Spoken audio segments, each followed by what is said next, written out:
Hello Eurovision friends, thank you so much for coming to my channel Eurovision Histories. Today we had the third day of rehearsals in Malmö. Some more countries got to rehearse for the very first time, including big favorite Switzerland and also Marina Satti from Greece and lots of others. For example, Sara Bonnici with Loop from Malta. She was in a silver bodysuit and surrounded by well-built male backing dancers wearing leather. And this is something we will see a few times this year, it seems. We saw that with Cyprus already. Female-led pop song with male backing dancers not wearing that much. We will see it with Austria. We will also see it with, I think, Georgia, if we can trust the rehearsal picks. So the question will be, will they take votes away from each other? To be honest, between Malta and Austria today, there isn't that much of a difference when it comes to the performance. There's acrobatics in Austria's performance. The acrobatics in this one we knew that from the national final, are very impressive. As you can see here, she's being flipped around, held up to the sky by these backing dancers, put back on the floor, basically. There's lots of pyro and stuff happening as well. And there are these neon lights. There is a bit of a 90s feel about this one as well. The flip is there. The outfits of the male backing dancers also seem a bit 90s. And so in a way, it is a little, comparable to Austria in a way. And I think Austria loses in that comparison, to be honest. I think that this looks very stunning, actually. The acrobatics will impress a lot of people. The song is still not amazing, but this has improved quite a bit in my estimation. And I would not be completely shocked if this qualified in the end, to be quite honest, because she is also very likable. I think that comes across, and she has this very interesting vocal tone as well, which came across.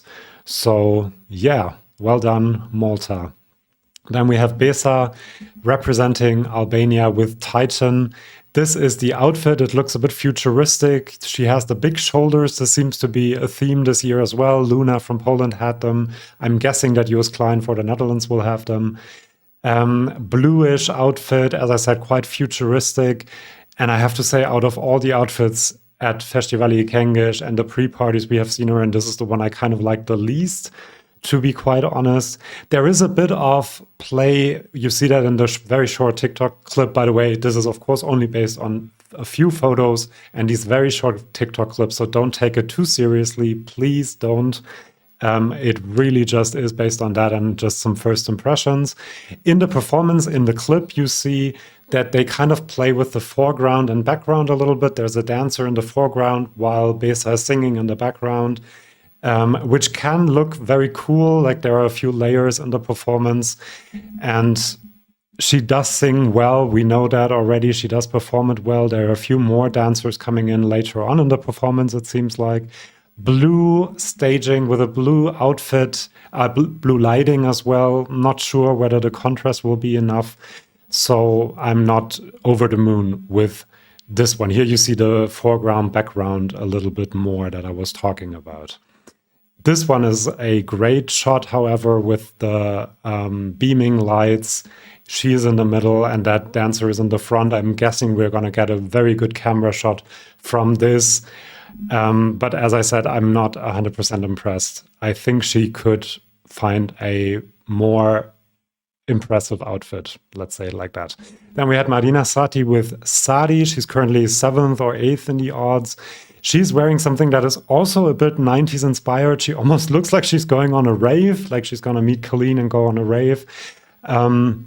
Very sweet in the TikTok video. She first introduces the backing singers and dancers by name and then says, and I'm Marina. I thought that was really, really cute and nice of her, and just shows that she's kind of a normal person and not a diva or anything like that.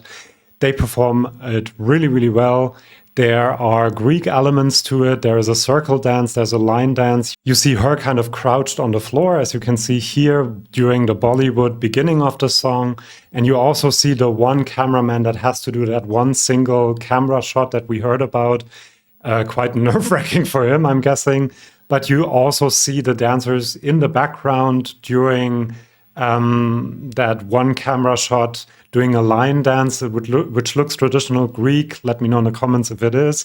There are some elements to the outfits of the backing dancers as well that look traditional Greek to me, at least. I'm not an expert, of course. Good colors for this one. And you really also see in the background, sorry, that's the next one. You really also see in the background a lot of very busy graphics, rainbow colors. It looks like a broken TV in parts. So this will be a very visually and musically loud performance. And we shall see how it works. I will like it, I'm quite sure.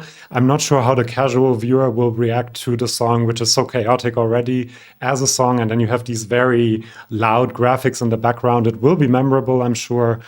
We shall see how people react to it and how it looks on screen as well. I think the contrast between the darker beginning, where she is crouching on the floor, and then the line dance. There's also a circle dance with handkerchiefs, so more Greek elements.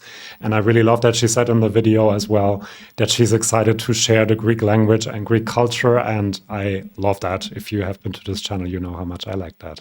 Then we have the big favorite from Switzerland, still number one in the odds, increasing in the odds at the moment. I think still after the rehearsal, so people seem to have liked the rehearsal. This is the outfit. I was a bit surprised to see this because it's pink and white. That's not the main part. It kind of reminds me a bit of a Sesame Street thing.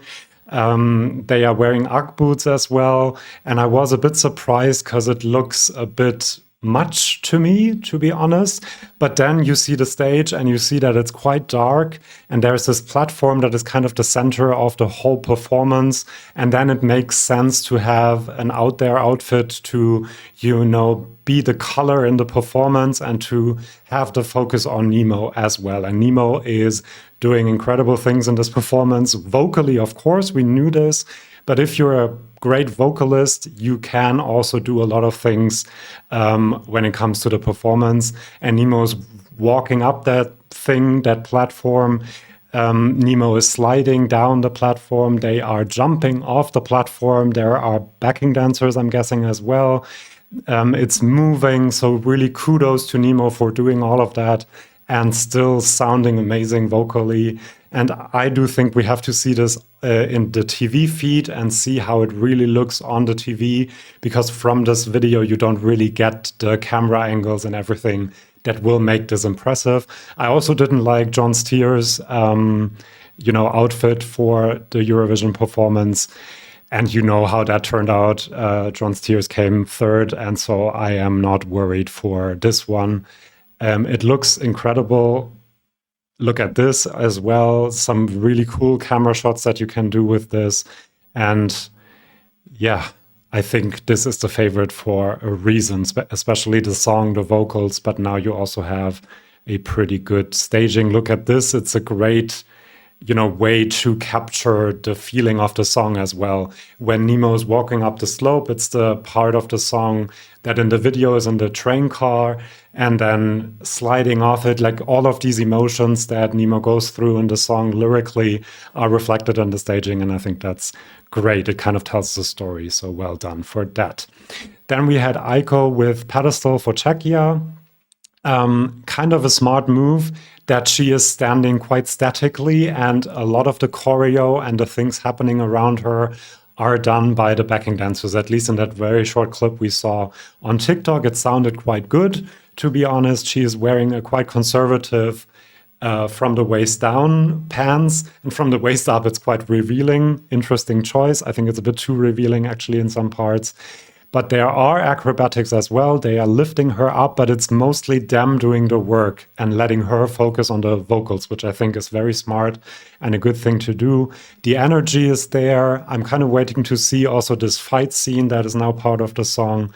And yeah, lots of strutting around, as you can see. So this has also improved in my estimation. So now I am kind of thinking that Albania is in a bit more trouble than some of the others that I predicted not to qualify before. But this year is so hard to predict, and it's very exciting, to be honest.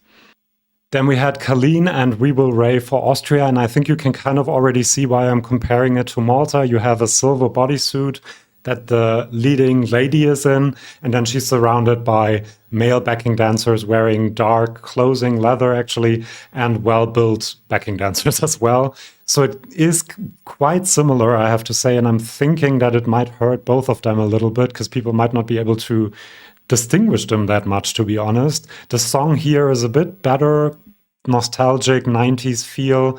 The backing dancers again also look a bit 90s with the baggy pants and everything. Lots of interaction between her and the backing dancers as well, which is good. And then you also have acrobatics, a bit like with Malta. The main dance break, it seems like they're doing a lot of the stretching that she also did at the pre-parties.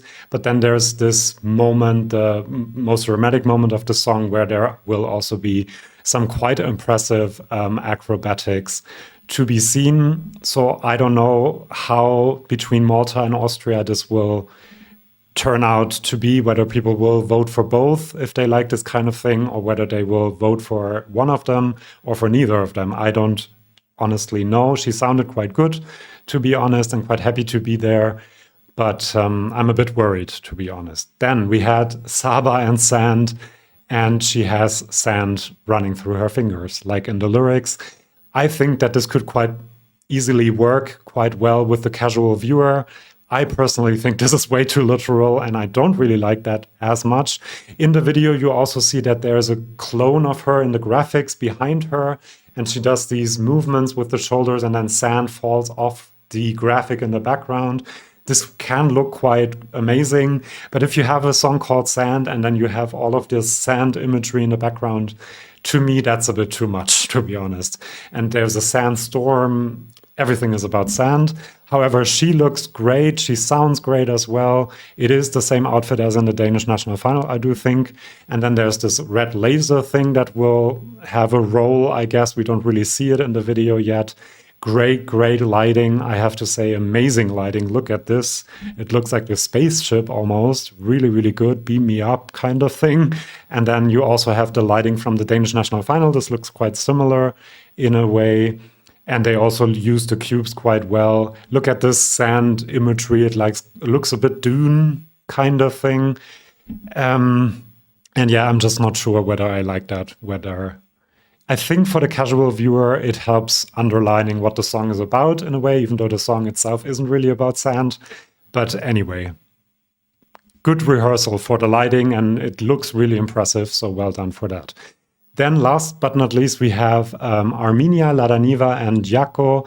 She is wearing, and a lot of them are wearing, very embroidery that looks very traditional and is traditional, I'm guessing. So really fitting for this type of song, obviously. She sings it really well and is very charismatic. She's one of the most charismatic performers, I think, this year. And there's this scene in the video where you see that she's really interacting with the camera and I think with the crowd, which this call and response that is in the song will work really, really well. You see also, this kind of reminded me of Mandinga, the Romanian entry a few years ago. It looks a bit like a big band setup as well. Each instrument gets its moment to shine as well. You have instruments, you can see that there, and she's kind of giving him the moment, which I like. And I think a few jury members that are musicians will like that, even though they're not really playing the instruments, we know that, but still. And you also have instruments in the background. This feels like a combination of Mandinga a little bit and Trinuletul, and will light the arena on fire. I'm certain this will qualify. And I think this might do better than people are thinking. I love the white as well, contrasted with the colorful backgrounds. This will be a lot of fun. So well done, Armenia. These are my thoughts for the rehearsals today. Thank you for watching. Do subscribe to this channel if you don't want to miss any of my upcoming videos. And then I'll see you for my next one. See you then, and bye-bye.